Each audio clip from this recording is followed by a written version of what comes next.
नमस्कार दोस्तों, मैं हूँ दीप्ति ग्रीन कॉर्नर से। आप सबका स्वागत है इस चैनल पे।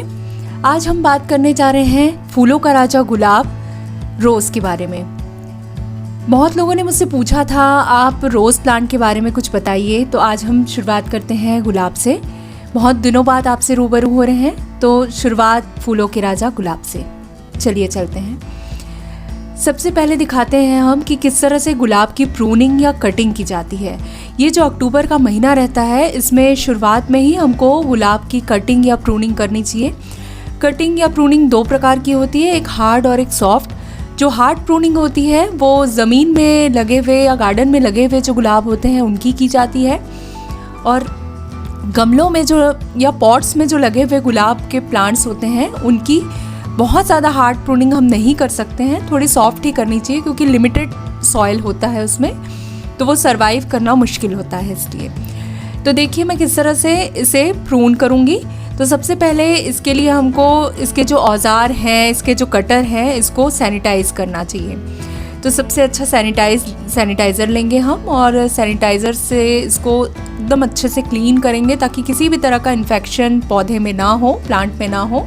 को बिल्कुल इसी तरह से बहुत अच्छे से 2 बार सैनिटाइज़ कर लीजिए। उसके बाद धीरे आहिस्ते आहिस्ते आराम से तिरछा कटिंग करना है हमको गुलाब के प्लांट को थोड़ा सा, ताकि इसमें पानी ना रुके। कटिंग के बाद इस तरह से सारे डालों को, जो पतले डाल हैं उनको तो पूरी तरह से हटा देने चाहिए, और इस तरह से जहाँ से 2 लीफ नीचे से हैं इस तरह से हम तिरछी कटिंग लगाएंगे। तो सारे प्लांट को ही हम इस तरह से कट कर लेते हैं, क्योंकि ये मौसम ही अब गुलाब का है, रोज़ का है। बहुत ही खूबसूरत मौसम है अब, ठंड का मौसम, जो गुलाब के लिए बहुत अच्छा आइडियल मौसम है। तो जितनी अच्छी हम कटिंग करेंगे उतने ज़्यादा रोज़, उतने ज़्यादा वहाँ ब्रांचेस निकलेंगी और उतने ज़्यादा हमको फ्लावरिंग मिलेगी। तो इस तरह से हम सारी कटिंग अपनी कर लेते हैं। उसके बाद हम फंगिसाइड पाउडर लेते हैं। ये मैंने लिया है साफ का फंगिसाइड पाउडर। इसमें आप वेबिस्टीन भी ले सकते हैं। कई लोगों ने मुझसे कहा कि सिर्फ आप साफ ही बताती हैं, तो साफ की जगह आप वेबिस्टीन भी ले सकते हैं। कुछ लोग हल्दी का भी, टर्मरिक हल्दी का भी उपयोग करते हैं, लेकिन हल्दी में भी आजकल काफ़ी मिलावट आता है, तो ज़्यादा सेफ यही रहता है कि हम दवा के रूप में इसको उपयोग करें। जिस तरह से हमको घाव लग जाता है या चोट लगती है हमको, तो हम वहाँ पे दवा का उपयोग करते हैं। उसी प्रकार पौधे की जो कट्स हैं वहाँ पे भी हमको इस तरह की एक दवा अप्लाई करनी है। तो इसके लिए एक गाढ़ा सा एक पेस्ट बना लेंगे हम फंगिसाइड पाउडर का। उसके बाद सभी जगह जहाँ पे हमने कट्स लगाए हैं उन सारे कट्स पॉइंट पे इस पेस्ट को लगाते जाएंगे। इस पेस्ट को लगाने के बाद दूसरे दिन या उसी दिन शाम को हम फंगिसाइड स्प्रे भी करेंगे, ताकि लीव्स में जो भी डिजीज़ हैं, थोड़ी बहुत भी उसमें कीड़े मकोड़े का अटैक जो है वो ना रहे, या जो भी अभी बारिशें हुई हैं उसका कोई भी इफ़ेक्ट उस पर ना हो। इसलिए फंगिसाइड पाउडर थोड़ा सा लेंगे। 1 लीटर पानी में 1 ग्राम फंगिसाइड पाउडर मिला के लिक्विड बना के उसको सारे प्लांट्स में, अपने जितने भी गुलाब के, रोज़ के प्लांट्स जिसमें हमने कटिंग प्रूनिंग की है फ़िलहाल, उन सभी में बहुत अच्छे से स्प्रे कर देंगे, ताकि किसी तरह का फंगस अटैक ना हो। और ये जो हमने लेप लगाया है कट्स पे, इससे भी किसी तरह का फंगस का अटैक ना हो, इसीलिए लगाया है हमने। इसके बाद हफ्ते भर बाद एक सोनाटा लिक्विड होता है, सुपर सोनाटा, HPM कंपनी का है ये। तो ये अगर ना मिले तो भी चलेगा, लेकिन मेरे पास है, और अगर हो तो ज़्यादा अच्छा है। ये प्लांट ग्रोथ रेगुलेटर होता है, प्लांट की ग्रोथ के लिए, अच्छी ग्रोथ करने के लिए, जल्दी ग्रोथ करने के लिए और अच्छे ग्रोथ के लिए।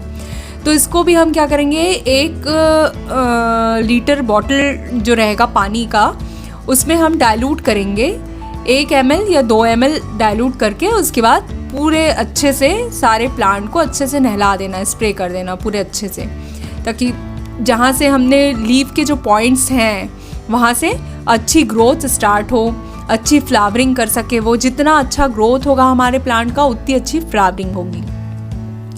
इससे पहले दोस्तों मैंने इसके लिए एक पॉटिंग मिक्स बनाई थी, जिस तरह से मैं सारे ही प्लांट के पॉटिंग मिक्स बनाती हूँ, बिल्कुल उसी तरह मैंने इसके लिए भी पॉटिंग मिक्स बनाया है। उस वक्त मैं कुछ काम में बिज़ी रहने के कारण आप लोगों के लिए वीडियो बना नहीं पाई, लेकिन पॉटिंग मिक्स सेम ही रहेगा। एक पार्ट गार्डन सॉइल रहेगा, एक पार्ट कोकोपीट, एक पार्ट सैंड रहेगा, बालू या बजरी। थोड़ा सा फंगिसाइड पाउडर हम मिट्टी में भी मिलाएंगे, अपने मिक्सचर में भी मिलाएंगे, ताकि जो भी इन सब चीज़ों में जो भी फंगस है या जिस भी हुआ है वो ना रहे। और थोड़ा सा नीम खली, बिल्कुल उसी के लिए कि ताकि कोई भी डिजीज़ जो है वो हमारे प्लांट को ना हो उससे। और उसमें मिलाएंगे हम वर्मी कंपोस्ट। वर्मी कंपोस्ट की जगह काउडंग कंपोस्ट भी लिया जा सकता है, लेकिन काउडंग कंपोस्ट जो है वो अच्छा पुराना होना चाहिए, काफ़ी पुराना और बहुत अच्छा डिकम्पोज होना चाहिए, नहीं तो फिर उसमें भी फंगस हो जाते हैं, बहुत जल्दी फंगस लगता है। तो इसलिए सबसे बेहतर तो वर्मी कंपोस्ट ही होता है। तो एक बार वर्मी कंपोस्ट लेंगे और थोड़ा सा मतलब 4 चम्मच के जितना उसमें नीम खली मिलाएंगे और थोड़ा सा 4 चम्मच जितना ही बोन मील। इन सबको अच्छे से मिला बहुत अच्छा मिक्स कर लेंगे ताकि एकदम पोरस बन जाए हमारी मिट्टी। उसके बाद हम प्लांट, जितने भी मेरे रोज़ के प्लांट हैं, गुलाब के प्लांट हैं, ये पहले से लगे हुए थे मेरे पॉट में, इसको मैंने निकाला है उस ब्रॉड से। और जितने भी वीड्स हैं या बहुत सारे जंगली घास उग गए थे उनको हटाया मैंने, हटा के थोड़ी सी मिट्टी चेंज की और इस तरह की नए मिट्टी में फिर से उसको प्लांट किया। लेकिन नए मिट्टी में प्लांट करने के लिए मैंने उसको रूट बॉल सहित ही प्लांट किया है, एक्स्ट्रा मिट्टी डाली है उसमें। रूट बॉल को बहुत ज़्यादा डैमेज नहीं करना है, बहुत ज़्यादा छेड़ना नहीं है। और जब हम रोज़ प्लांट निकालेंगे प्लांटर से तो बहुत ज़्यादा खींच के नहीं निकालना है ताकि उसकी जड़ें टूट जाएं। जड़ों को बहुत आहिस्ते से, बहुत आराम से निकालना है, पूरा रूट बॉल सहित ही निकालना है ताकि उसको कोई भी डैमेज ना हो, किसी प्रकार की कोई तकलीफ ना हो। उसके बाद फिर से उसको रिपोर्ट कर देना है। इससे क्या है, उसको नई एनर्जी मिलती है और रूट को भी एनर्जी मिलती है, जिससे वो नए पत्ते हैं या नई शाखाएं हैं उसको डेवलप करने के लिए ईजी होता है। इसके बाद 1 हफ्ते बाद ये सुपर सोनाटा देने के बाद हम जस्ट 10 दिन के बाद इसमें फिर से फर्टिलाइज़र डालेंगे, मिट्टी में ही फर्टिलाइज़र डालेंगे। उसमें हम रोज़ मिक्स जो रहता है वो डालेंगे। रोज़ मिक्स हमको मार्केट में बहुत इजीली मिल जाता है, पैकेट्स में आता है। वो अपने प्लांट के या पॉट के अकॉर्डिंग डालना है कि हमारा पॉट कितना बड़ा है, 10 इंच का पॉट है, 12 इंच का पॉट है, या हमारे प्लांट की हाइट कितनी बड़ी है उस हिसाब से। तो मोस्टली 10 इंच के पॉट में मैं 2 चम्मच के हिसाब से, छोटे जो टीस्पून रहता है उसमें 2 चम्मच के हिसाब से वो रोज़ मिक्स जो है वो मिलाती हूँ और अच्छे से गुड़ाई कर देती हूँ। जस्ट इसके 15 दिन के बाद हम लिक्विड मैन्योर देंगे। लिक्विड मैन्योर में हम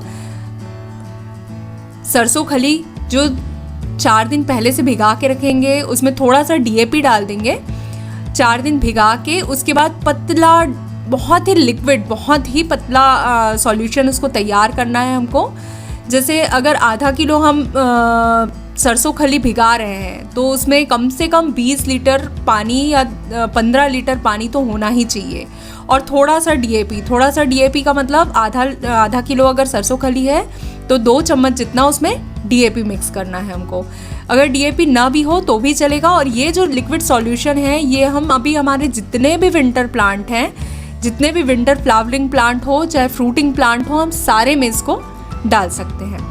तो इस तरह से 15-15 दिन का एक शेड्यूल मेंटेन करके चलना है। 15 दिन के आड़ में हमको लिक्विड मैन्योर देना है, उसके 15 दिन के आड़ में हमको रोज़ मिक्सचर देना है, फिर 15 दिन के आड़ में हमको वर्मी कंपोस्ट और थोड़ा सा पोटाश मिक्स करके देना है।